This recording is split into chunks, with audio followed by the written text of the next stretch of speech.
What is going on, guys and girls? We're back out here in the mix, dude. It's another lovely Thursday in the neighborhood. What's going on? RC Pilot Will. What are we doing over there? Candy, man, candy. All this Halloween candy. Dude, Sitting look, here munching on some Skittles. I'm over here eating my own kind right here, dude. Look, that is like the best part about being a parent, dude, is getting all the treats and all the snacks. You know, you get that dad the tax. kids don't need all of that stuff. Yeah, it's just a dad tax. That's all it is just a good old fashioned dad tax, dude. But it's good to have it in there, man. Connor RC Airplanes, what's going on? I see, Mountain RC, got Dan Zimmerman in the house, dude. We just got a bunch of good people in here, sitting steady at 16 plus and counting. What's going on there, Josh Bunn? How you doing, buddy? Let's see here, dude. We've got Larry to ICTV. He says, I made it. Bobby, would you be interested in doing like a 3-part video intro to turbines and the basic setup and tips, maybe EDF conversion setups? What do you think, Will? What do you think, Will? I think we should do one. I think so, too. We talked about doing it, man. And we did talk about this before. Yeah. It wouldn't be hard to do. I think it'd be very useful, too, because the perspective that we would be coming from would be like, we had nobody show us really. You know what I mean? Right. He really showed me how to set up a turbine jet. I just kind of dove in there, went online, did a bunch of studying and everything, and trying to learn the craft. And you get the Joe Blow's perspective of things, not watching someone that's been doing this professionally and they like work for some big company or something. Nothing against the company guys, but just saying. Getting it from a Joe Blow's perspective is always better because we're just a regular guy, you know? That's right. Yeah. But we also had a lot of people that we could lean on too. Like I'll say Josh Bunn's one of them. Steve Hester is another one. Zach Marshall. He was another one who got me all squared away and everything, kind of was the driving force behind all that change that got me into the turbine jets, man. And look, I'm telling you, there's been so many people that I've been surprised, but there's been so many people that I know that have converted from like EDFs to turbines, man.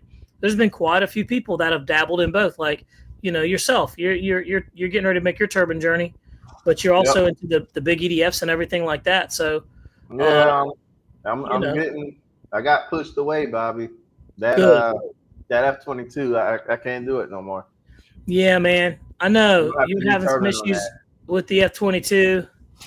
And, it's just one of those things that happens, man, when you get those big EDF jets, I'm running through too many motors on them, man. So I'm just gonna go ahead and just go turbine with it. Just wait till the fuselage gets in stock, get the turbine fuselage, and put it together as a turbine and call it a day.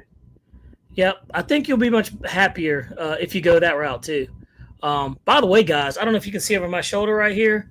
That beauty right there is the FMS 90 Avanti, man. And I got to say, that is one of the smoothest flying EDF jets that I have flown in a long time. That has been converted to turbine, guys. He didn't tell you that part. That one's not turbine. No, that's EDF. That's EDF. I promise you that's EDF. Dude, I got to let you fly, and you'll be like, oh, my God, it is buttery smooth in the sky. I don't think FMS is telling the truth, though, about this one, saying it does like 130. It's their fastest. I'm looking at it. It probably is like more like 100, 110, 15. I need the GPS just to make sure, but maybe the 8S version is doing 130 plus.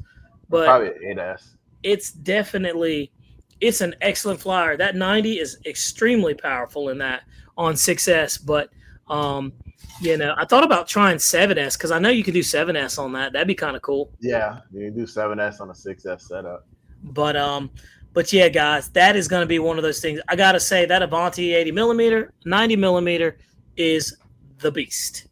Red Wine is fine, says Avanti 90 millimeter better than the Viper 90. Yeah, it is actually. Believe it or not, it really is. You think so? Yeah, it is. I don't. Well, it probably does cut through the air better than the Viper does. It does. It really does, man. It really does. It just flies better. It doesn't have the stall tendencies that the Viper has. I mean, let me tell you too. The Viper, I know when you go like let's say like 6,000, you kind of feel it a little bit. Well, this one last week while you were at work, Will, I put a 7,200 SMC battery sent me to test. I put a 7,200 in that thing, and it did not change the CG not one bit. Really? Not one bit, dude. That means it can carry the load. Really it can carry the load, dude. That I don't know why somebody hasn't converted that into like a turbine just yet, but I could foresee them happening. Jeremy Stolt, what are you doing over there, man? You're looking pretty sketchy. What are you doing? I'm repairing a tank. Well, I'll be dang, dude. That's pretty cool. The airsoft shooting mechanism decided to die. Oh no! Did you get a new one or did you just fix it? I went to Motion to try and get it, and it was out of stock. So Man, I went to Amazon, and Amazon had something that I could convert it and make it work. Amazon's got everything. And so we'll see if we end up catching on fire or if we end up getting. Hey, speaking of fire, we had a small fire at our field when I was out there. Somebody's motor caught on fire. Really? And yeah, and it cooked the front of the airplane pretty good. But we didn't have to use the fire extinguisher. What was it? It was an electric airplane. It was like an FMS pattern plane. And what happened was the guy it nosed over, and he kept throttling it up, full throttling it. He did like 3 times, and I guess he overpowered the, oversurged the motor, and it just caught on fire. Pretty interesting. Hey, we got a question. Tiger Man 42, he says, been flying the snot out of my upgraded 70mm F-35. He needs a fuselage or a kit without an EDF. They're coming. They are coming. Dude, I got to tell you. Look, everybody that I know that has converted that F-35 to 70 has been more than happy. More than happy. That is a very capable little bird. That's what it was supposed to have been at the beginning. But yep. And that's what you guys recommended from the beginning, but sometimes like it says, easy to update to 70mm. Too easy. So, and that's what we recommended, man. And so that's what happened. And dude, I love that thing. I brought it out there again this weekend. I'm not kidding you. I have not flown like the way I have the past couple of days that I went out. I went out there and flew like 12 packs straight back to back. I mean, I was putting in the reps whatsoever. I was getting it. So let's see here. So Connor RC Planes, what's going on, buddy? He says, I have the Viper and I love it. He loves it. Everybody's loving it, man. Dunson says, Will, what you got there looks like a coconut water and white rum. It is. Will's like me. This that we lost, we're feeling it, man. We get up a little early, and so we're feeling it, man. Yeah, I'm feeling it right now. Down at the end of the day. Yeah, I'm drinking tea in my mug right here. Believe it or not. Are you trying to say that I don't get up early? I mean, I think you probably get up earlier than everybody else, but we still get up earlier than you because we're get up earlier than you. You're still laying in the bed when we're out. Yeah, we've already seized the day by the time you're up, sir. True. Oh no, he gets up pretty early. I get up at 3:45 Utah time, though. Oh yeah, see that's early. That's early. Red Wine is Fine says, wait, 6S setup will work on a 7S or just the Avanti 6S? You have to have an 8S ESC, and then you can do like a 5-cell and a 3-cell. What? 5-cell and 3-cell? 5-cell and a 4-cell and a 3-cell pack. Yeah. A 4-cell and a 3-cell. Yes. And you can get 7S, but you have to have an 8S ESC. It won't work on a 6S ESC. That's right. You're gonna get so many people burning up their airplanes. Oh, I know, just right there. I didn't say that, guys. I didn't recommend it, but he's absolutely right. Do it at your own. Do it at your own risk. There you go. It's on you. But hey, they're all adults. But yet we still have people that plug up their airplanes backwards. I saw it on your show that you guys said to do this. Yeah, they're going to be like, you owe me an airplane because you told me to do this and it didn't work out. At your own risk. I'm going to be like, man. Use a watt meter. That's crazy. But yeah, definitely use a watt meter and be careful with that, guys. You know what I mean? What's going on there, Bentley? Charles McDaniel, what's going on? And Dunstan Henry says, I got my Vulcan running FMS 1900 kV, 20 amp ESC on 7S. That's crazy because on 6S the thing screams. Dunstan Henry, I bet that thing's probably fast as could be, dude. That thing's probably about to cook itself.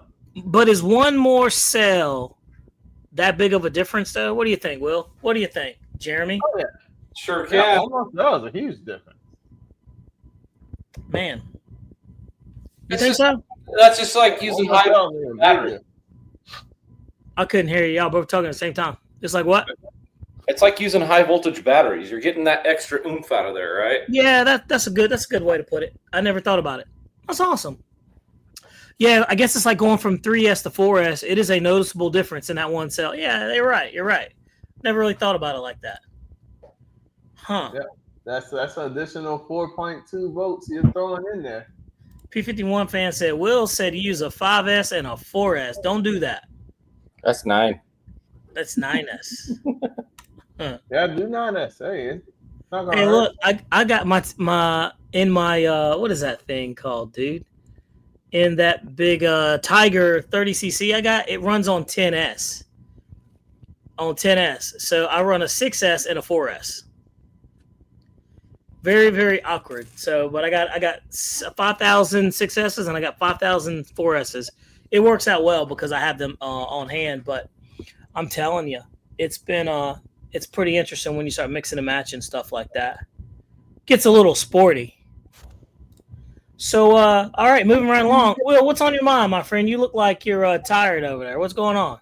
No, man. I was actually pulling up something here. Where were you pulling up there, kind sir? No, my dead stick of the F-22. I did so Sunday I went out flying. I did a live stream. Yeah, I saw that. And around 58 minutes and 30 seconds, I took off with the F-22 on a 12S setup. Of course, what did I do? I used the watt meter and everything, and I brought down the full throttle. What full throttle would be. Yeah. And the third thing burned out on me. I had the dead stick landed. And so that kind of burnt my biscuit because I just got that motor. Man. That motor is brand new.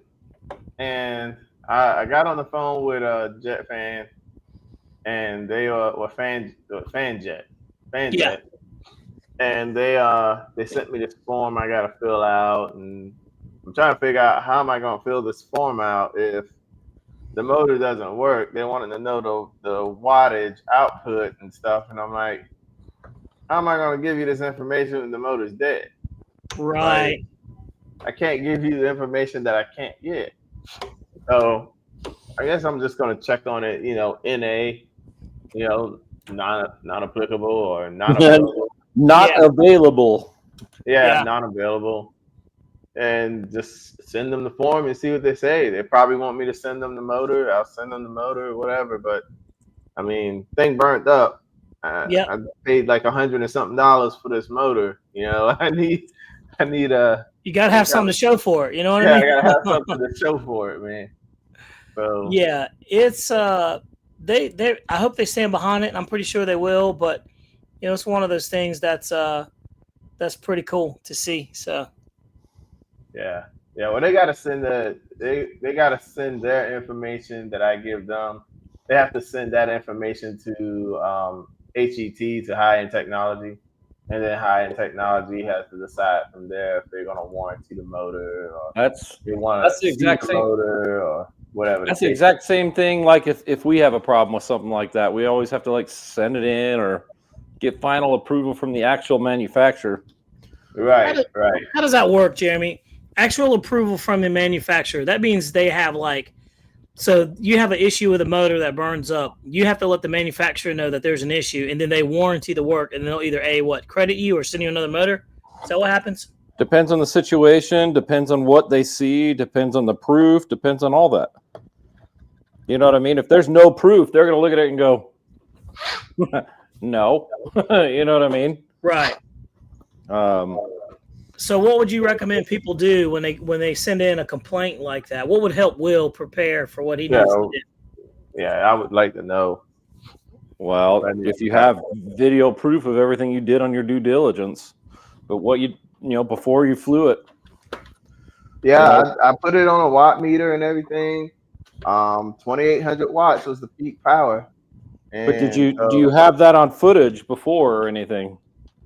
No, I didn't record me doing the watt meter testing. No. Play Day said they want to make sure you didn't do something stupid. Absolutely. Yep. Negligence. There are so many people out there, and no offense if you're this type of person, but there's a lot of people that are above their heads in what they're getting into on some things. You know? Yeah, that's true. And then when they goof up, it's really hard for them to admit that they goofed up. So. Oh, for sure. It just happens. We see it all the time, and it's the hard thing is being a distributor, we don't have any say in what the manufacturer is going to cover if it's outside of warranty. Yeah. You know what I mean? Right. Johnson Henry says, Will, any new projects on the horizon? I got a couple. I've got the turbine bug again. Yeah, I got some things. I got some things I'm gonna do. Like I said, I'm gonna turbine the F-22. So I'm gonna get rid of that. Well, if somebody wants to buy the EDF fuselage, you're more than welcome to it. But I'm gonna get the turbine fuselage and just turbine the thing and be done with it. Yep, I think you'll be happy with it. You do it that way. Other than that, I think I'm looking at that new Black Horse 90mm L39, the one with the checkered flag on the wing. Oh yeah. Yeah, I was looking at that. I was like, I know 90 mils don't give you trouble like that. So I was thinking about grabbing that up. The small, the 80 and 90 EDFs have been pretty solid. Well, that's because you don't really need to mess with timing or anything on there. They kind of are a pop and shoot kind of go. Yeah, that's right. Once you get into the 105 and above, yeah, it's like gas motors, it's like turbines. There's all kinds of tuning you have to do, and there's a lot of people that just have no idea what they're doing. Yep, you're right. You got to sit there, you got to play with it, you got to go back and forth, and it just ended up. It's a lot of work into doing those big EDFs for little reward, right? Big EDF motors, unless you're going all out and getting that 570 kV motor like what I got in my Viper, which the darn peak on that thing is like over 7,000 watts, which is God knows. I mean, that's like tons of headroom. It's like stepping into a house with a doggone 15-foot wall, 15-foot ceiling height. Oh yeah. I mean, it's like plenty of head space. You're not tons of head for days. Yeah. So I mean, I'm only using 5,500 on that thing on 14S. I'm only using 5,500 watts. So that motor's not even feeling the pain. So I mean, other than that, those other motors though, they just like to burn up, man. I don't understand it. Yeah. Hey, it's a hobby. You gotta love how to do it. But I will say this one, though. Let's talk about something that's a little cool that I just noticed that's finally been out. The Freewing Zeus. Oh, I saw that. 45 NT Sport. Yes, sir. It's out of there. Let's take a look at it. I'll share my screen, and we can show you guys a little bit of that. That's kind of been out there for a little while, but this one just finished popping out. So take a look. There it is. You got the Freewing Zeus. That's a 45 Newton turbine jet. It's the same size as the one before, but it just has a turbine in there. It's small, though. Yeah, it's small. That's a small turbine jet.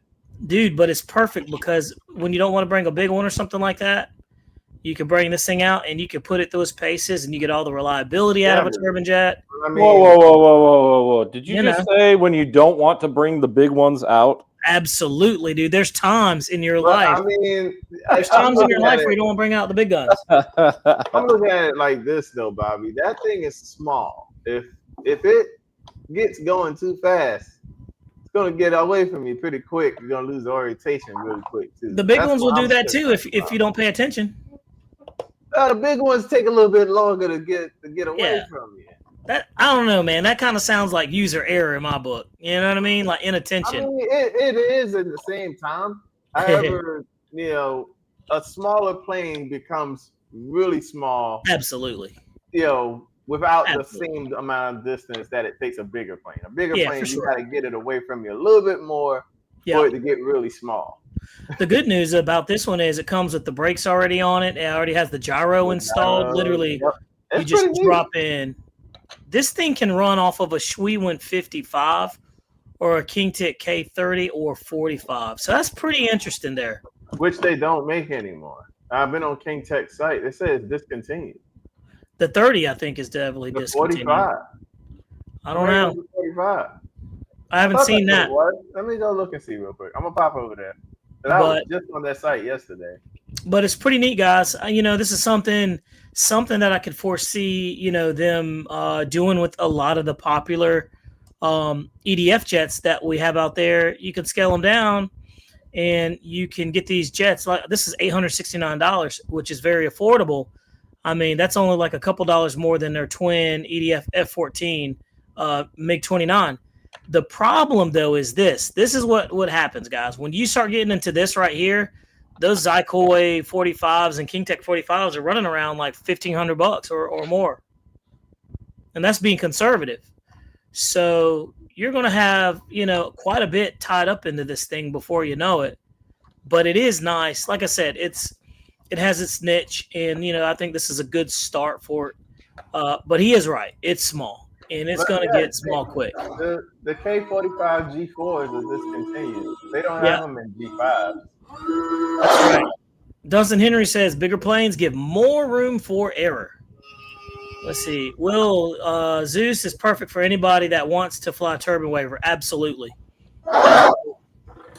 Smallest Kingtech motor is making now is a 105. That's a true statement, too. I saw that earlier last 2 weeks ago.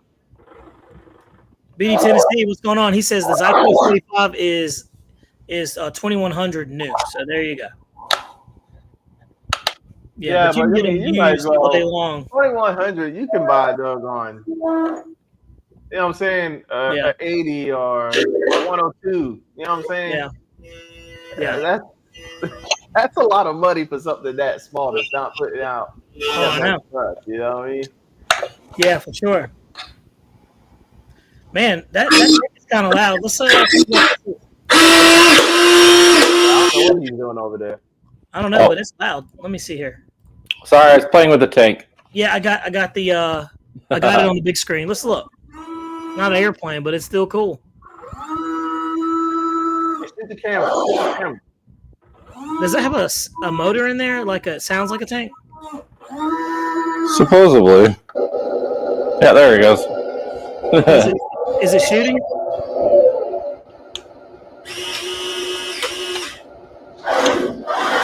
Man, that thing's got some torque to it. It does. Is that a Leopard? Yeah. Yeah, I was going to say it looked like a Leopard tank. Very cool.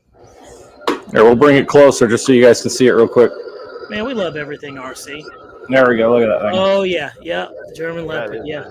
Leopard. Pretty cool. It's fun. Very cool. I like Turn it, off man. the sound. So, let me see. I'm jumping back into the comments over here. Let's see. Jay Bird Flyers, what's going on, buddy? Yeah, so look, we are having our fly-in, guys, our Black Friday fly-in again. And the day after Thanksgiving. What day is that? That's Friday, of course. I know. What day is Thanksgiving this year? I thought it was like the 23rd or something like that. Nobody knows when I asked them that question. The 27th. I'm about to pull it up. Yeah. But guys, we're gonna have that Black Friday fly-in. You got to come down and come to it. We're gonna have prizes. It's gonna be flying. Myself, Will be out there. That'll be Friday, November 28th, guys. There you go. November 28th. Yeah. My wife said it was different. I was like, no, it's the 14th. She's like, no, it's not. So that's good to know. But if you guys are close to North Carolina, a couple hours away, man, come on down, dude, and come to it because Winston, you're gonna be out there, right? Come on, absolutely, Winston. Winston's gonna be out there, dude. He's a complete supporter. We got to get some of you guys that fly some of those big turbines out there too. Josh Bunn, man, we got to get you out there too. But just know when you come to our field, you need to bring, something fun to fly, Right. so you can get in there. But yeah, man. So, dude, we are clicking on that one. So, hey, I appreciate that. November 28th, Black Friday fly-in. I think we're gonna have RC swap meet there. Last time we had like probably about 100+ people there. A lot of swapping and buying going on planes. We're gonna have hot dogs, hamburgers, coffee, hot chocolate. So it'll be fully fed when you get in there. So it'll be good. I think plates are gonna be like maybe $10. So we're pretty cordial with our prices over here because we're trying to not make a ton of money, but we're also trying to be reasonable and everything like that. So yeah, man. Right. Yeah, we got to get a flyer for sure. We actually have somebody working on it right now, I believe, if I'm not mistaken. Let's see. Dan Zimmerman, he says, we might get snow this weekend. Flying will be far in between for a while. I know we got a cold front coming. This weekend's supposed to be nice. Tomorrow's supposed to be nice. Saturday's supposed to be nice here in North Carolina. So if you guys aren't familiar with North Carolina, it's pretty much good year-round, man, flying-wise. Maybe about 1 month out of the year. January is normally the coldest, I think, for us over here.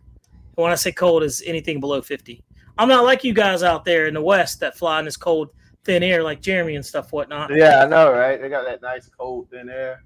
Now, you guys can come and visit and try it out.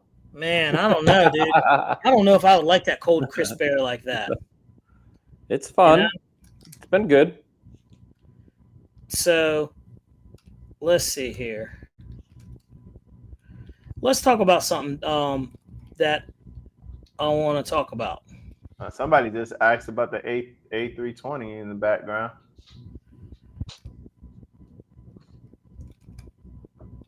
I know. I need to.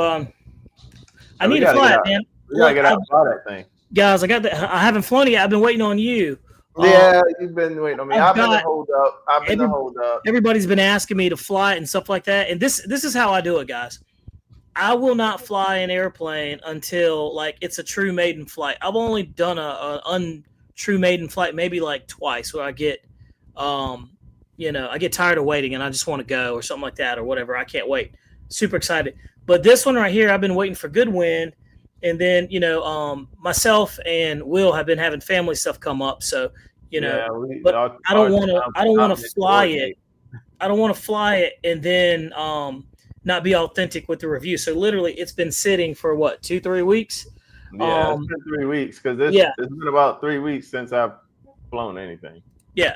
So I've just been waiting and I do that, guys, and I'm chomping at the bit to fly it. I could have flown it 3 times last week, but I chose not to because when I do the reviews, I want it to be an authentic, true review, a true maiden. So you're seeing exactly what I'm seeing right up. You was out there having too much fun with that F-35. Dude, I was having fun with the F-35. I was having fun with this one.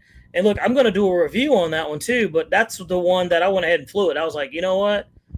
I've flown enough Avantis. I just want to fly it and see how it does. So I can't wait to do a review on that one because that one is a very nice flying airplane. So I noticed that I'm a fan of Avantis. I just, sport jet, flies good, no problems.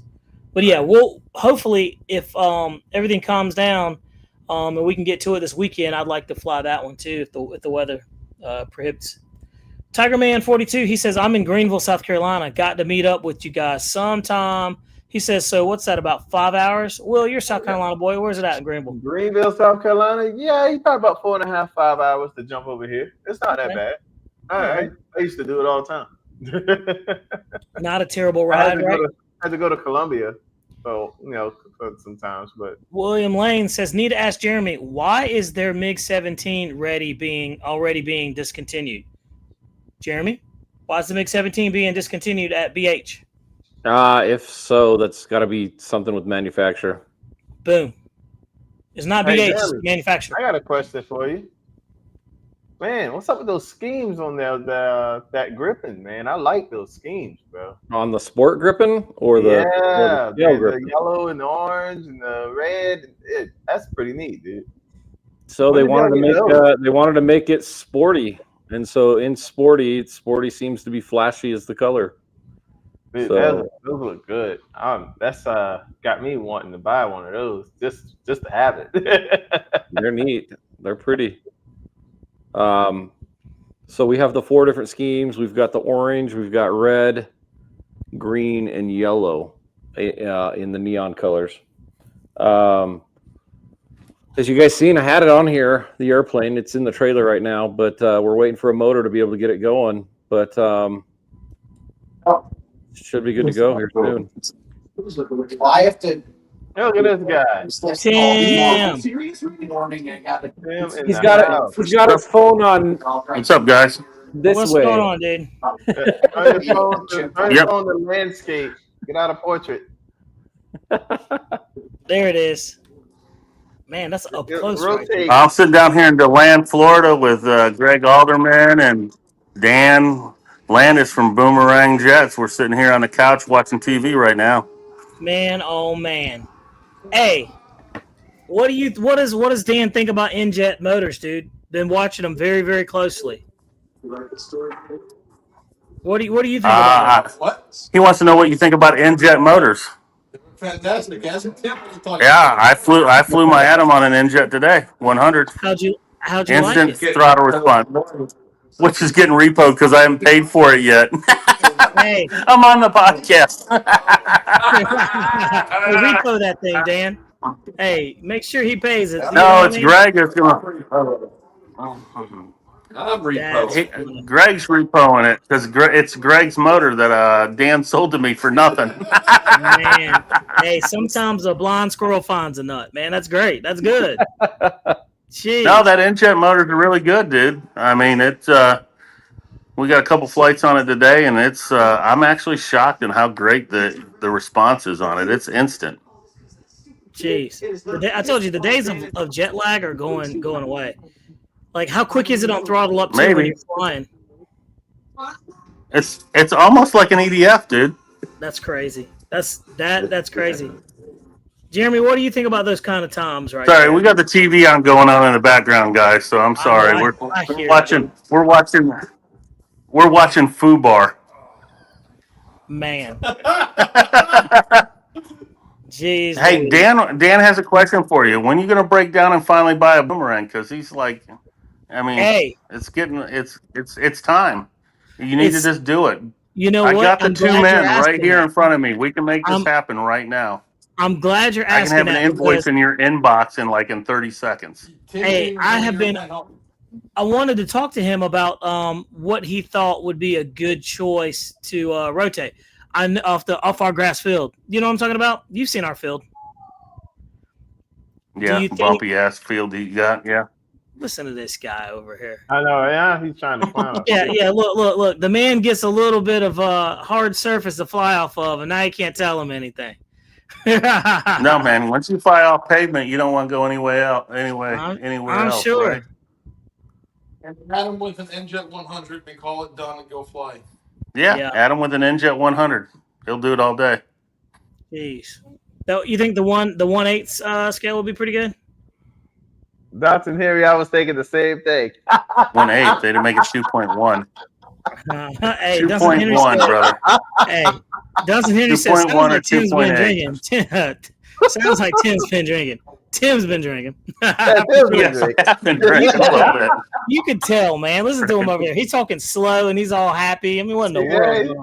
He's super happy. That dude's over there drinking Mick Ultra all day long. See, that's what happens when you come. That's what happens when you come to an event, Bobby. If you come to some events, you'd have a good time. Man, I Tell him, Jeremy. have too much of a good time with you guys. I feel like y'all get me in trouble, man. Yes, I don't know. Of course that'll happen.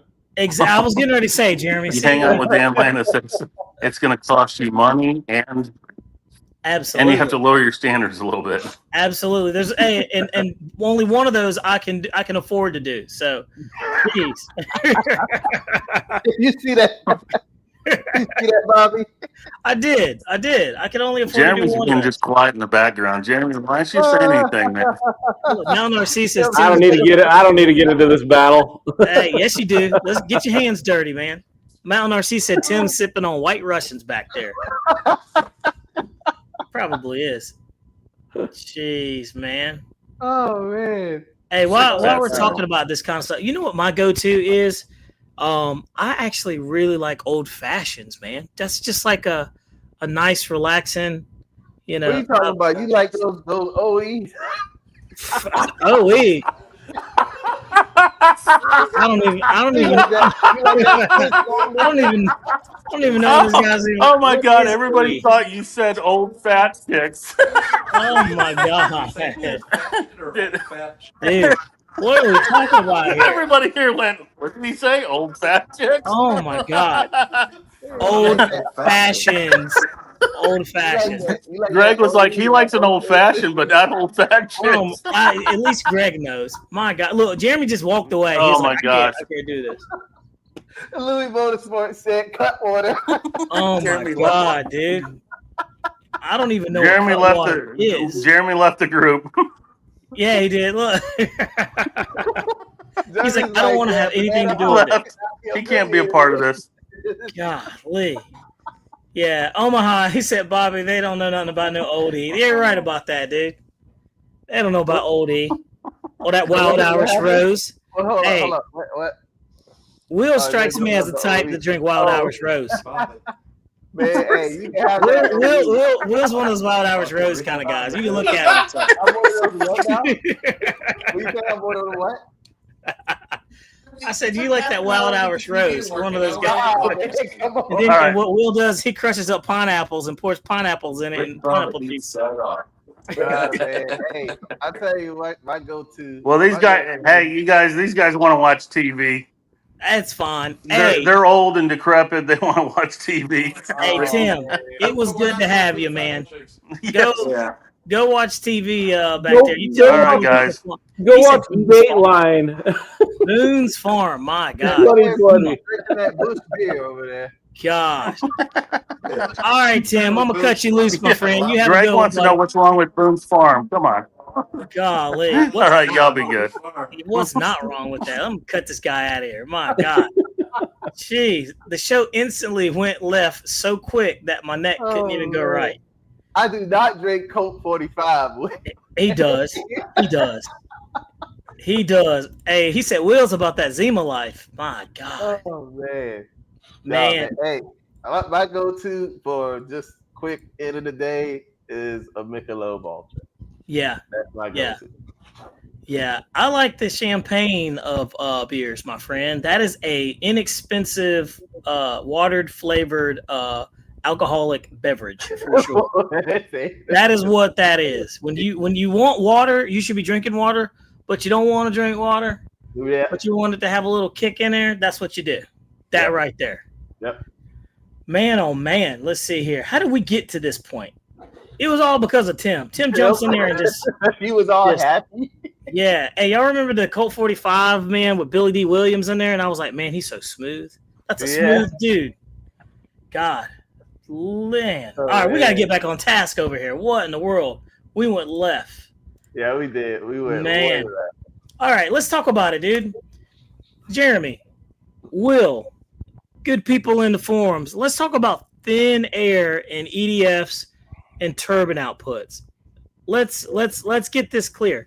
So, in the winter time when the air is thinner, are turbine jets happier? Are they more efficient? They spool up better, they run better? Yes, no, let's go. Yes and no. All right. What is that? What's that mean? So the air is thicker, so you're going to get a better output. The problem is that you're going to end up having batteries that are usually cold. Mhm. And batteries, even though they may be warm when you put them in there, like if you were to do like a lot of people do, where they get a where they get like a cooler and they put some rice packs in there with some heated area or whatnot. But anyway, Yeah. ultimately, mild air is better than cold air. Yeah. I would say a 75 to 80 degree day in the autumn, spring time is probably when you're going to get the best performance and flight time at the same time. But In the summer, of course, the air is going to be thinner. It's going to be hot air. Trying to push hot air is not going to work out too well. Unless you're doing turbine. Turbine don't give a snicker. Hex Speed says you'll get higher speeds with warmer temps. More efficient. Is talking about turbine or? He didn't specify. Let's see. P51 fan says in winter the air is denser, but colder. So lipos don't put out like they normally would, and Will hates it when they don't put out. When they don't put out. He does. Start sagging and got my transmitter making call outs. Yeah, talking about 20 volts when I just took off. I'm like, I just took off. So we talk about air density, right? Air density is a huge factor. Yeah, let's talk about it. So if we talk about our high altitude right now and we get cold, right?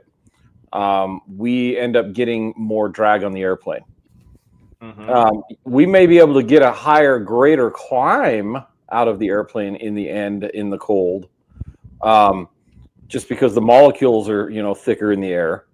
Man, however, like I said, we're going to have a whole bunch of drag on the leading surfaces of the airplane. And so, like I said, it's counterproductive on there.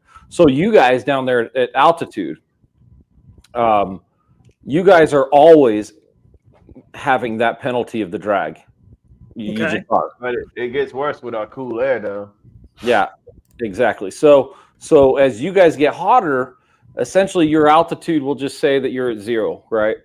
Right. So as you guys get hotter and your density altitude gets higher, right? You guys are going to be getting it better efficient because you're losing the drag on your airplane. And still in some air density. Mm-hmm. And so as your batteries heat up or cool down too, then you've got that penalty also. So you guys, when I'm sitting here at a cool 70 degrees or whatnot, you guys are already at 90 and 100. At some points in time. So it's really one of these things of where you're located, your altitude of where you're at, how cold it is or how hot it is. There's just so many variables on every little aspect of every bit. Yeah. So in the wintertime, I like to try to, when I'm on the way to the field, I'll have my my batteries sitting, like the battery box on the floor, and got the heat constantly blowing on them. Because I did read up something one time where the batteries like to be in the range of about 90 degrees, 85 to 90 degrees, somewhere in that neighborhood. Doug, what are you doing?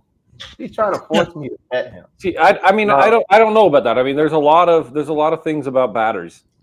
There's a lot of people that have done videos on there about batteries, but there hasn't really been anybody that's done cold battery testing and showing it really, that I've seen. I can tell you my transmitter has done it, because every time I took off and it's cold outside, I don't care how good the battery is, that sucker sags. Yeah. So when I have a battery airplane and I go to take off in the cold, I always plan that there's a chance I'm going to have to stop that takeoff and just let it roll out, taxi back and go again. Because what happens is I cram that throttle and then I load up that battery with amperage. Yep. And then it may be a cold battery at that point, but by the time I taxi back and all that extra, that load that we just put onto that battery, now the thing will be great. Yep. That's what happened with me just recently with the BAE Hawk. I took off and the EDF wasn't sagging. Like I didn't hear it like actually sagging. It's just the voltage call out was dropping really low while it was taking off. But after I got it in the air and I did I did one pass and then I came back around, did a couple of high speed passes and it never called out. And I was like, okay, well it's warmed up now. So it didn't like leave me high and dry. I was still able to get like my 3 minutes out of it. But dude, you're talking about a vertical takeoff like crazy though. With that thick air we get, that sucker just went straight up. Yeah, like I said, thick air, in my opinion, is the equivalent of having like a 4-stroke nitro motor that just has torque. And you can torque and fly that thing to the moon, but it's never going to be a fast airplane. No, you know what I mean? It wasn't fast at all. You could tell it slowed down.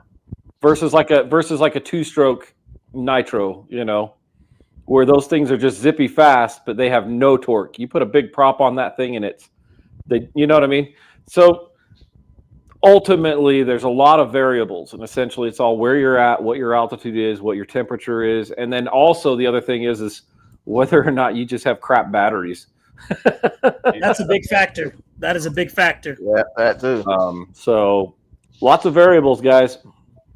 But like we've been saying, the higher the altitude, it seems like we can get more speed because we can ramp up the motors a little bit more. But landing wise, I mean, we have to come in a little bit faster because we don't have enough molecules to lift the planes and flaps and stuff. But in lower altitudes where we went to like Kentucky and whatnot, whole different world of airplanes, you know, our flaps there, the planes just float forever. Yeah. Our rates that we have are considered high rates, even though they're low now because we're grabbing more molecules so the airplane can turn more and maneuver better. But we also saw that we were using more fuel to equal the speeds that we were normally trying, you know, getting in our altitude. So would I say there's betters or worse? You know, I really love the thicker air for you know, landing, but I do not like the thicker air for speed. So right. Yeah, yeah, that's actually just like Heck said or Brett said, thicker air changes control throws too. So yes, does. that is absolutely correct. So like for instance, I gave you guys some rates, right, on some airplanes, and I said you may need to turn it down a little bit because you guys are, you know, at a thicker air, right? That's Take it down 10% or something like that. Yeah. And then Will's like, heck no, I'm going to go to 100%. So I always keep it up. Yeah, exactly. And then what happens? No, I'm bringing in. Will likes a lot of maneuverability. So he's one of those guys that doesn't use. I mean, well, he uses a lot. You use a decent amount of expo, don't you, Will? Yeah, I use about. I used to be 70, but now I'm down to like 40 something. Yeah, I use like 9% expo when I fly. Yeah, right there. I use 150% throws though. I use like 150% on the throw of the servo. So I'm like way up there. That's why I got so much. If I fly by the book, I could get away with it with not using that much expo. Yeah. Because I've flown Bobby's planes with his setup and it flies great, you know, without all that extra expo. But with me having, like I said, I'm making a control surface that should only move 10 millimeters, move 30 millimeters, you know, so it's like I gotta have something to slow it down. So Brent mentioned it right there. He says big difference in speed with turbines on the cold air, way off pace. So exactly right. Explain that. Turbines love the cold. Okay. Yes. Turbines that's what I was trying to get at. That was what I was trying to get at with the original question. So I will knock it out of the park. Love it. My motors get so efficient in the cold versus the heat. In the heat, usually you see more issues than in the cold too. And they run happier too. Mm-hmm. Yeah, everything about it. It's the craziest experience going from flying in the hot air with a turbine, and then just even the humidity of Kentucky per se. It was hot, it was humid, and motors didn't like it. Yeah. They just did not like it. But then I come up here and it gets cold and it's not humid, and man, turbines love it. Yeah. That could be about right. I mean, Bobby, you should even notice the difference. You too, Jeremy, which you guys Dodge the diesel trucks. Oh, I mean, yeah. Turbocharger is going to just make so much more power in this colder air. It's funny. In the wintertime, I can actually hear the turbine spinning, like spooling up. Yeah. So it's just going to make that much more. Yeah, see, Dan says it too. He says you can richen the fuel mixture on a turbine in cold weather. Or sorry, does he say can you? Oh, okay. He says can you. Okay, so normally the ECU of a turbine will calibrate itself. Yeah. Based upon temperature, humidity, barometric pressure, and your throttle percentages, right? So that'll automatically adjust for all that stuff, okay? However, you are able to increase your acceleration on a turbine in the colder because they transition better between low stage and high stage. So, yeah, it's in the cold. It's so much better. Like we can get 3 to 3 seconds or so on a spool up versus at Kentucky we had to drop it down to almost 8 seconds just so it wouldn't cut out at certain points. Just because of that humidity and heat was just, it was nuts. So differences, guys. We got lots of people here that have all of this information. So if you're getting into this and you don't have that kind of information, that's why you come here for it. That's it. But there's a lot of people that understand this whole differences in altitudes. So if you're running into those questions, yeah. You know. Even I've noticed even the EDF jets seem to be happier in cooler temps too. I noticed that, like when I'm flying them. But like you said, I normally keep my lipos in my vehicle when it's hot, so I don't experience the cold, like the cold lipo syndrome as much as. Yeah, I leave them in the car. Yeah. Try to keep them as warm. So what I do is I go to Harbor Freight and I have this toolbox, a red toolbox, just a standard toolbox that has a little black top that you can pull out of it. I get rid of the black top off of that thing, and what I do is during the winters I lay a back heat massager, warmer, whatever it is, heat pad. I'll put that underneath my batteries. I go out to the field, I plug it in and just turn it on, and then it just heats everything from the bottom up. That's actually smart. It's a metal toolbox, so it's going to resonate that heat pretty well. Yeah, that's a good idea. That's what I do. But then after I use a battery, if that battery gets hot, I let that thing just sit in the cool. It cools down pretty good. So, I mean, that's another thing that people don't understand too about batteries is you shouldn't be charging them when they're hot. If you burn those things hot, they should cool down before you end up trying to charge them. I always charge mine back up. If you charge them when they're hot, you're going to end up losing cells eventually in output. So let them cool. I go by the rule of I know it's two different chemistries, but in automotive batteries, if they die quick, you charge them quick. If they die slow, you charge them slow. But that's lead acid though. But that's acid battery. And what is it? AGM, gel battery, whatever. But LiPo, I figured, well, heck, I could apply the same thing to it, but I didn't know I should let it cool down. I always just charge mine right now. Cool down. I mean, they don't need to be ice cold or room temperature, but you just don't want them to be like, where you could cook bacon off of them, Gotcha. Now, if I see some puff to that sucker, I ain't charging squat. I'm leaving it alone. Well, and that's usually what gains the puff is charging it when it's warm, from what I understand. So interesting. A little bit of whiz, guys. All right. Man, oh man, I'm learning a lot actually. The question I knew the question about the turbine and cold air, but it's good to hear that from multiple people. Like Head Speed said right there, EDFs have more low speed punch and cool temperatures, but top speed is higher in warmer air. And I mean, I could agree with that because, like I say, when I'm playing with that, I played with that Viper over the weekend. That thing, it just seemed like it had a lot more bottom end punch, but trying to get a top speed out of it wasn't going to happen.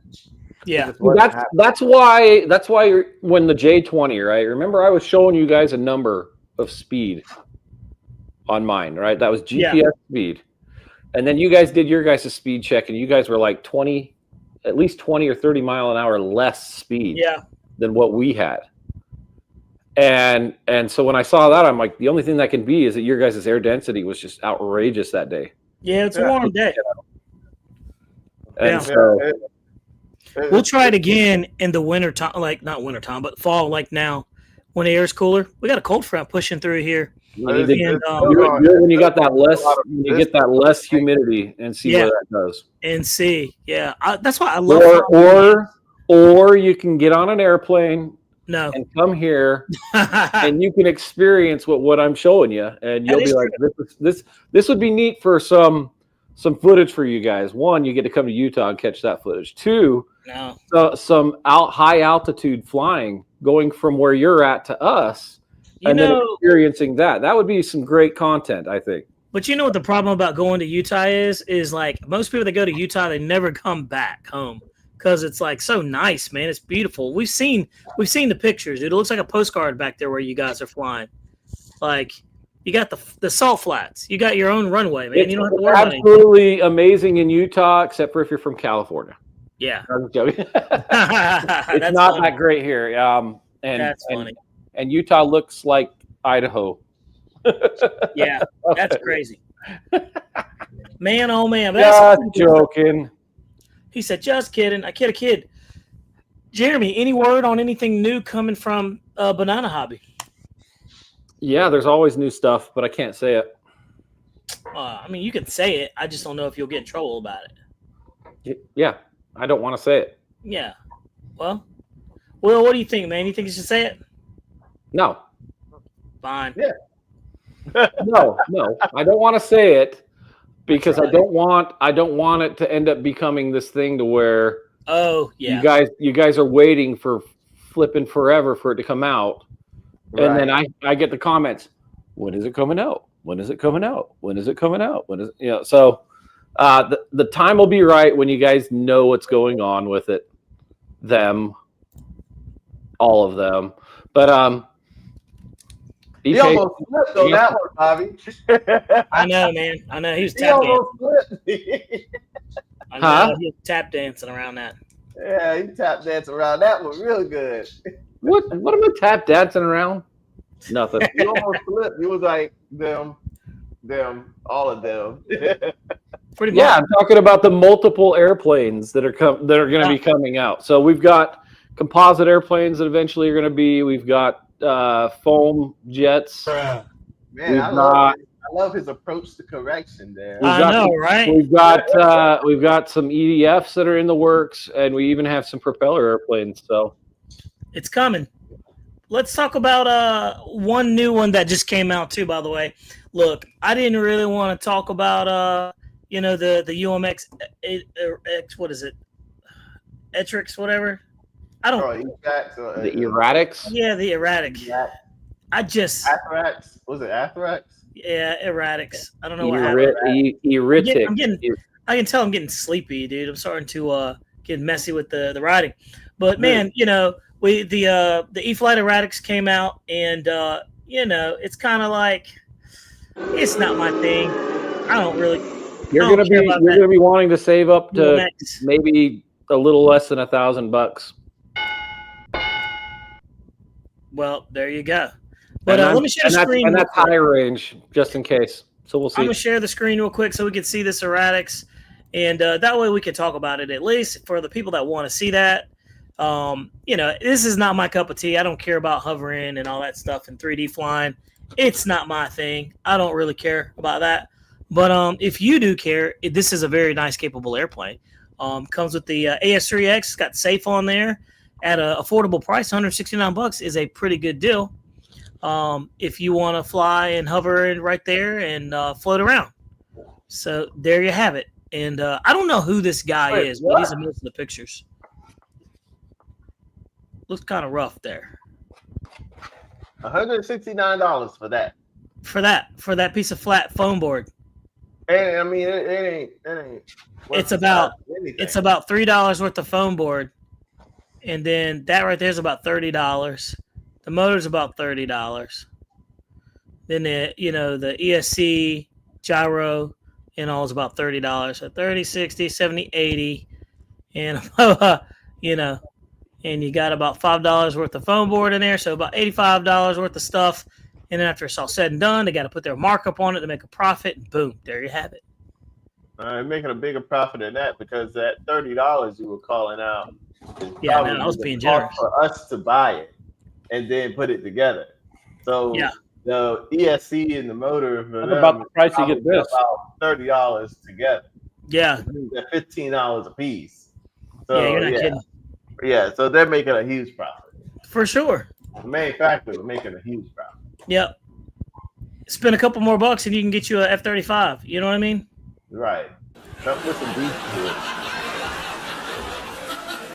That versus buy that little, the Utrix, whatever that thing is. Let me look at this thing right here. Isn't that already out?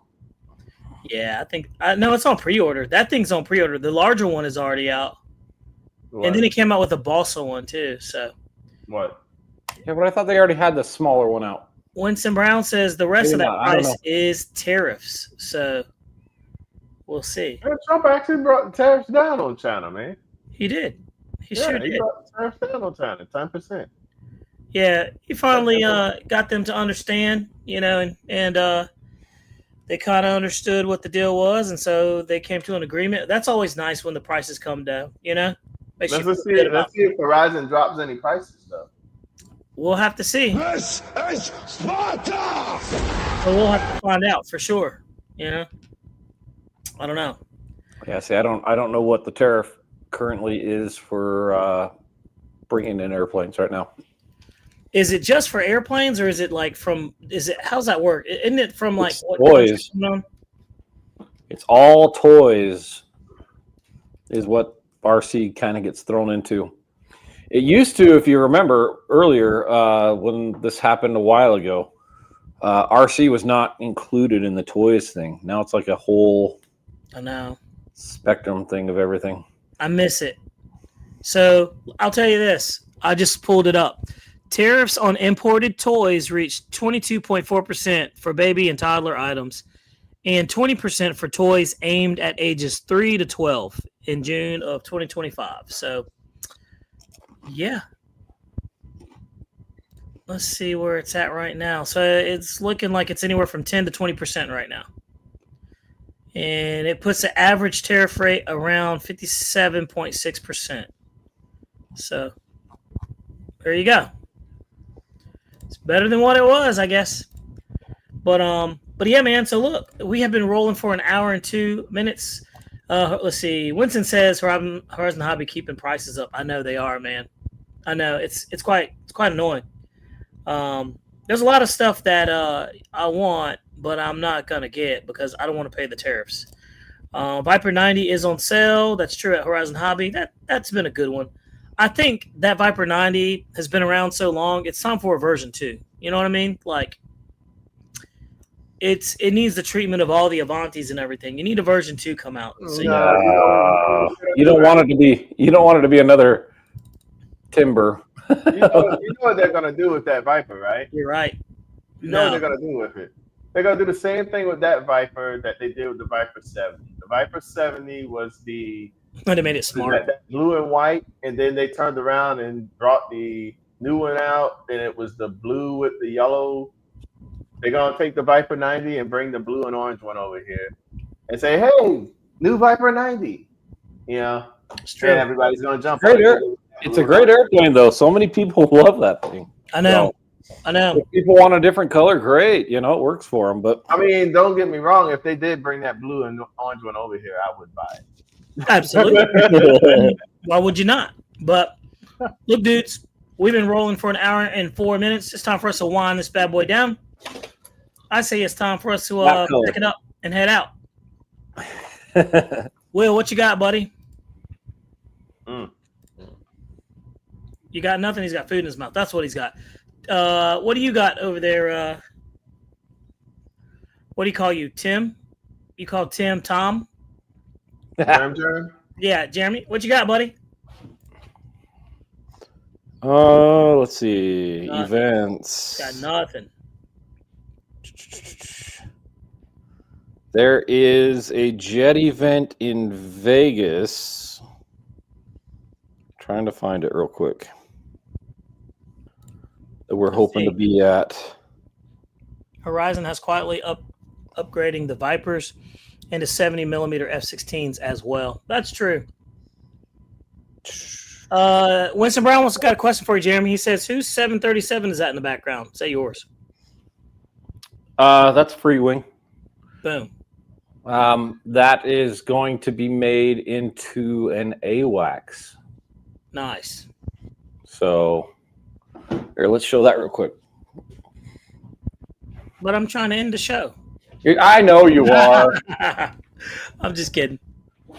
Let's see. Mount Archie said, "Great show, guys. Take care." Plain says, "I'm holding on hope for a giant F-117. I don't know about a giant F-117.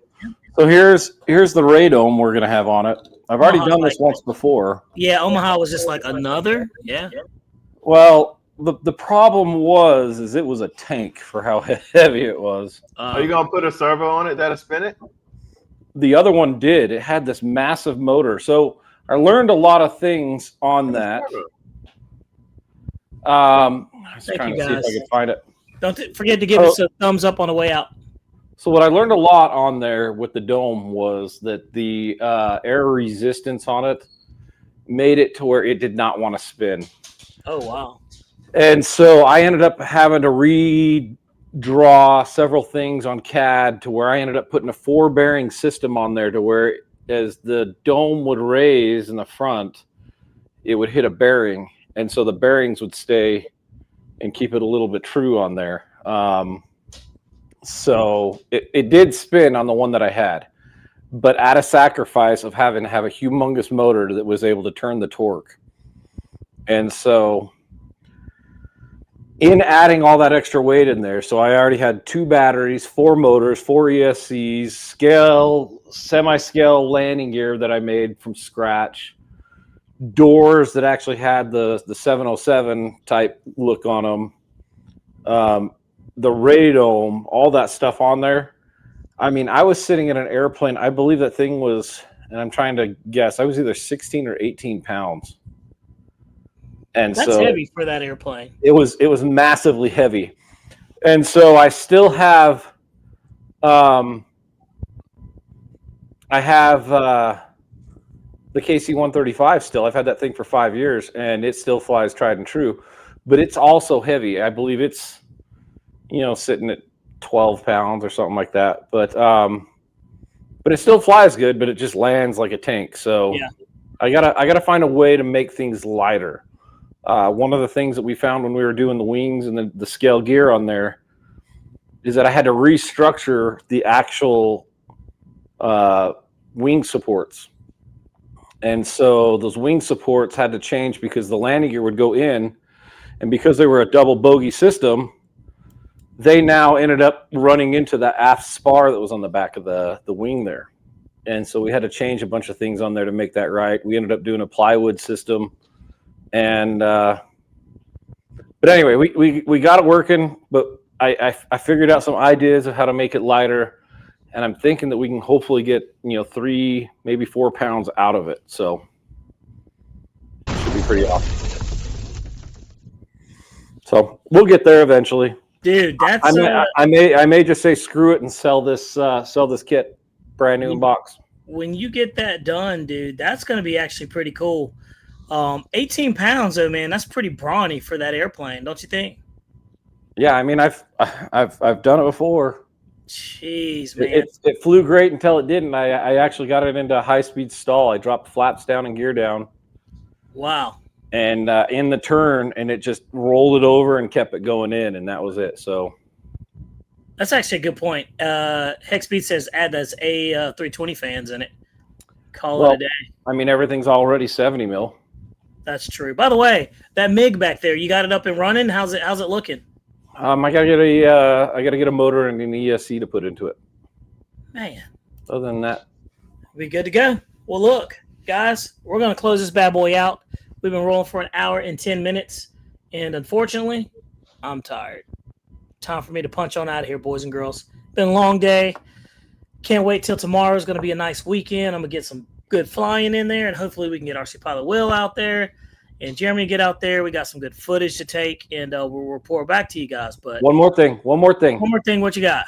So since we are going to be past the holiday, for all of you guys, happy Veterans Day. A little early, But again, thank you to all my brothers in arms that took the time to serve. Again, with what we have done, that's where we're at. We provided the sovereignty and the freedom that we have right now. So again, thank you all, and happy Veterans Day from one to another. So absolutely, man, absolutely. And it's funny because I've always said this too. I'm like, if you have to remember to think of on Veterans Day, you're already behind the curve, my friend. That's it. So certainly appreciate you guys. That's a perfect ending. And like you said, everybody on this channel appreciates your service for sure. So and the sacrifice, because that is a true sacrifice. So guys, let's end on that note. That was very positive, and we're out of here. Y'all take care. Give a thumbs up on the way out, and we're gone just like that.